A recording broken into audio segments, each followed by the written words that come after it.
Hello beautiful souls. I have decided to make a video on how to prepare the object that's going to be molded when the object is too thin. So this was sent to me by Sonia, my friend, and excuse me, and she sent me all the supplies I needed to create the mold. I use household silicone. They use that in construction as well. That is the 100% silicone caulk, which is this one here. I use the GE brand, and it's the clear one, 100%, to create mold. And then I also use cornstarch and a few other things, a couple of other items to make the mixture for the mold. That will be in the second segment of this video. So it's going to be in two parts. So this video will go up first, and then the other video will go up second. And then I will also share with you tips and tricks when you have, when it's hollow in the middle. There's a certain way that you would mold your clay in there where you can remove it easily. Anyway, I'll get to that when I do that video. So this mold is really thin for air dry clay. It really is. And air dry clay, sorry for the interruption. So like I was saying, since this is too thin to mold, if you were to mold it just like this and you put the air dry clay on there, air dry clay tends to bold. So that's not going to work because it's too thin. This might be okay for resin, but not for air dry clay. It might be a little bit tricky for polymer clay as well. It'll work, but you got to know how to maneuver that. Anyway,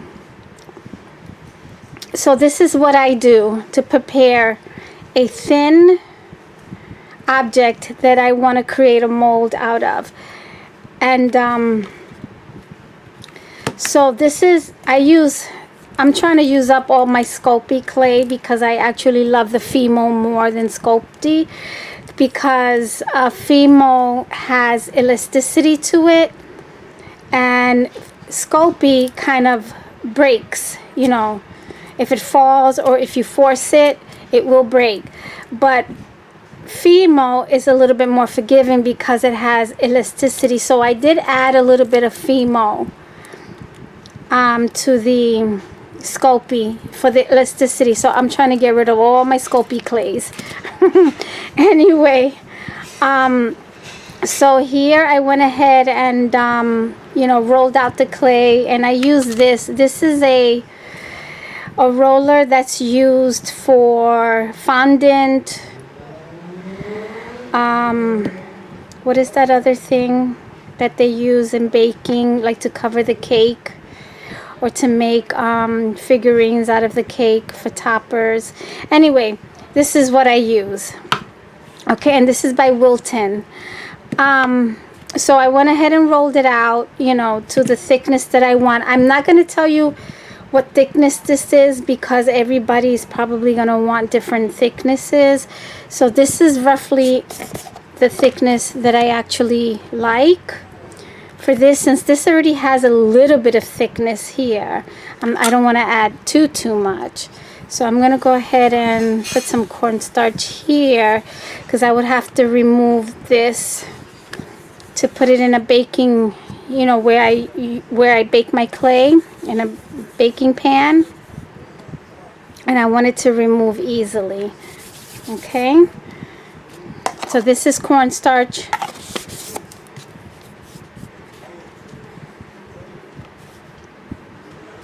And I want to be able, since this is plastic, I won't be able to bake this with it. If it was metal, I could, but since it's plastic, I won't be able to do that.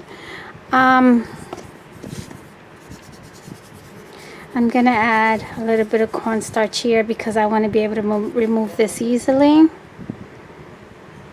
Alright, so here I'm just going to press it just a little bit, not too much. Very lightly. Okay, so I am going to use an X-Acto knife. I'm just going to cut around here. Okay.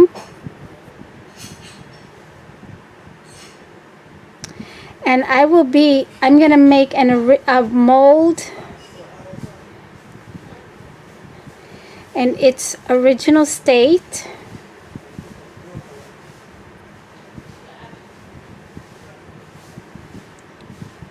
And then I'm going to alter this. I had asked Sonia if it's, if it's okay for me to alter this differently. She says I can do whatever I want.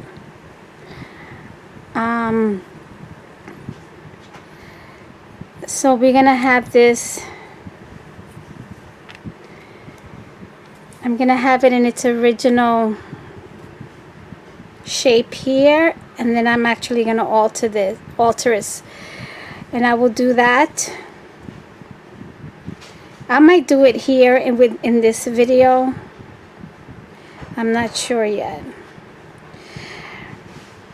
But if you have a frame or something, that you can add to it and enhance it even more. Well, that's another way that you can alter an object that you already have. You can enhance it a little bit more.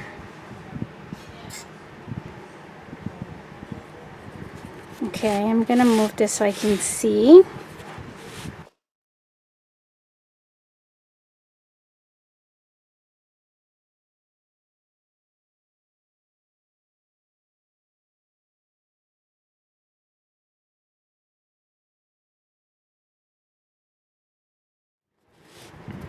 Okay, so now you can see here it lifted it up. So now it has a little bit more depth, which would be great for the air dry clay.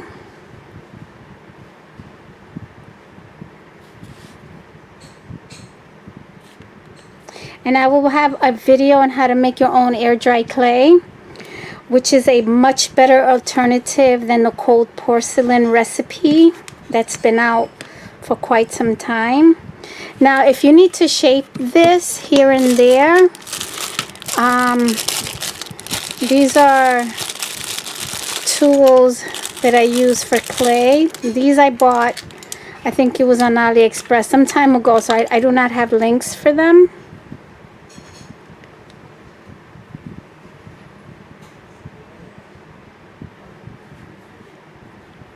Okay, so and then if there's any extra pieces that shouldn't be there.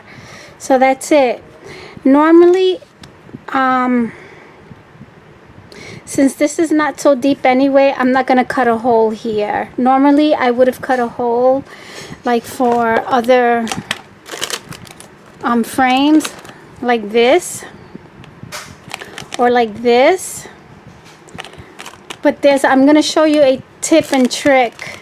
Like if you create mold, or you have a mold that has that center in the middle, because this is kind of thin and it's hard to pull it off the clay without the mold without distorting it. There's a trick that I use that you'll be able to remove this easily, which will still have a back like this, but it's the best way to remove the clay, and then you can cut out the middle part and it will stay intact without distorting. So I will also have that tip. Okay, so this is pretty much ready to go in the oven. And I'm gonna leave these parts in there too, since this is really thin. I wanna, when I put the clay in the mold, once this gets molded and I put the clay in the mold, I wanna have some kind of background to that, so it doesn't distort as I'm removing it, because it is really thin. There.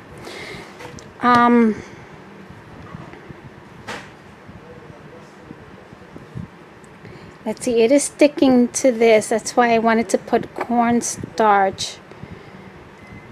Okay. So I'm going to remove this off camera carefully so that I can see what I'm doing. Okay, so I went ahead and removed it carefully without distorting this. If you have trouble removing your item from your clay, you could also put it in the freezer. So I want to make sure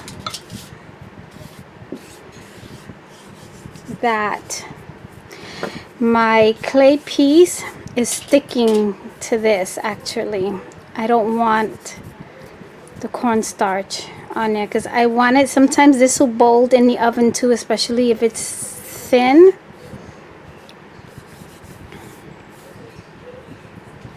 So I actually want it to stick to the aluminum foil.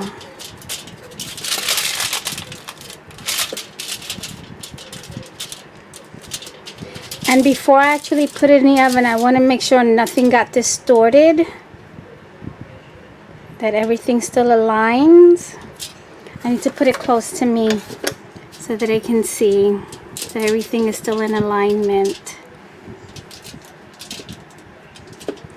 So I'm shifting things here and there just to make sure that it's in alignment, because you want it to line up before, you know, when you create your mold.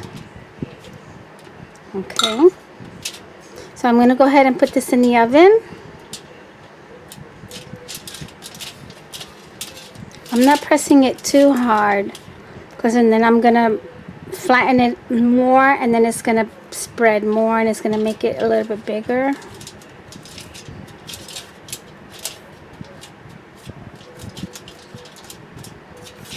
I think what I'm going to do is I'm actually going to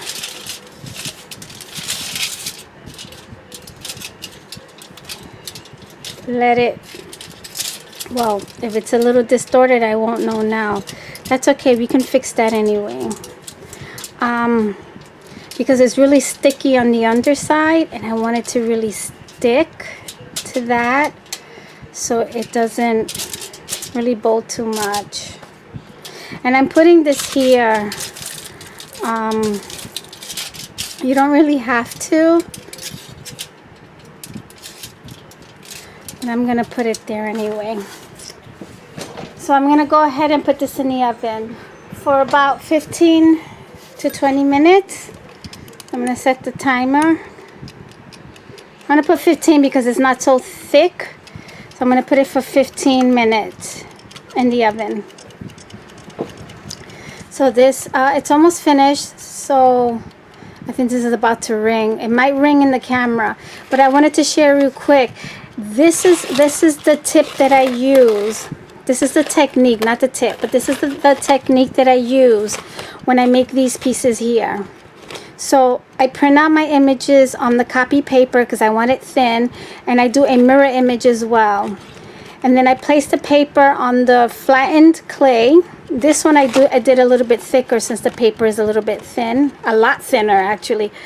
And I don't know, this is about 1/4 inch thick.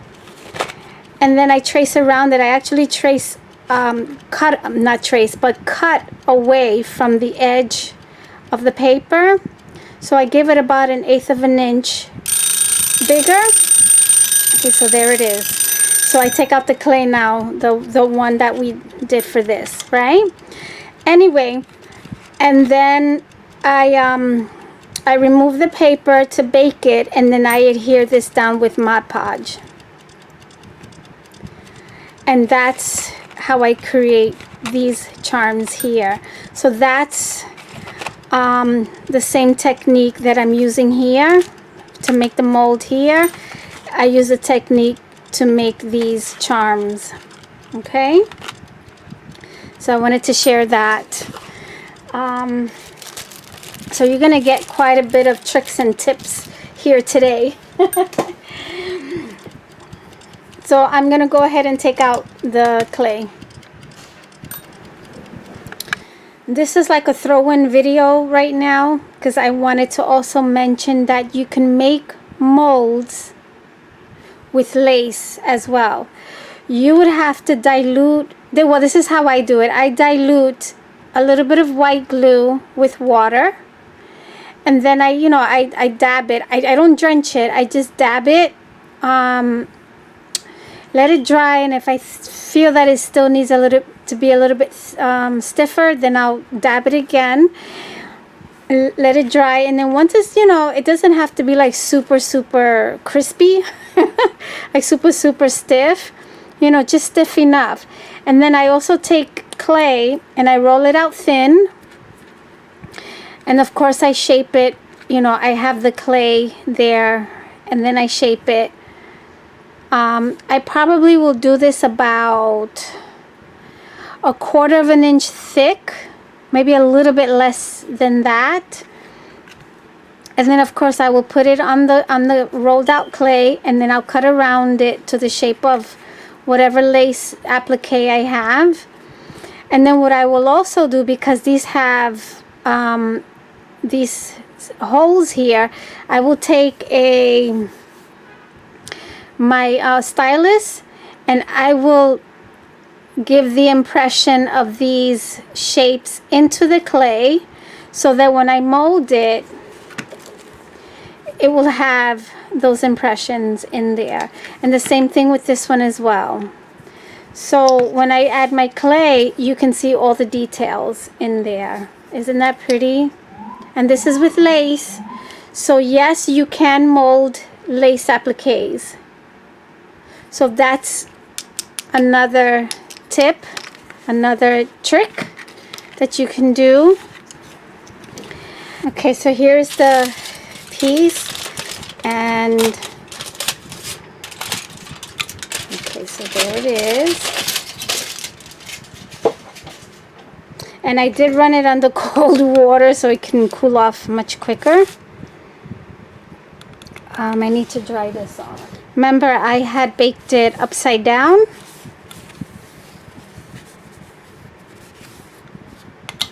So now it's right side up.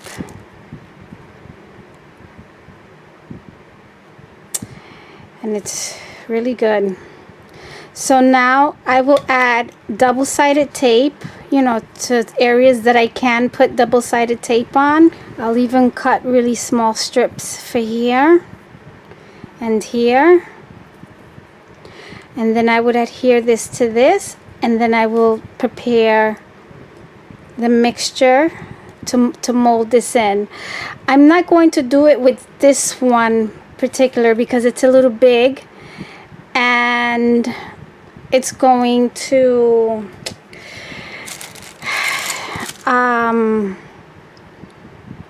it's just a little too big.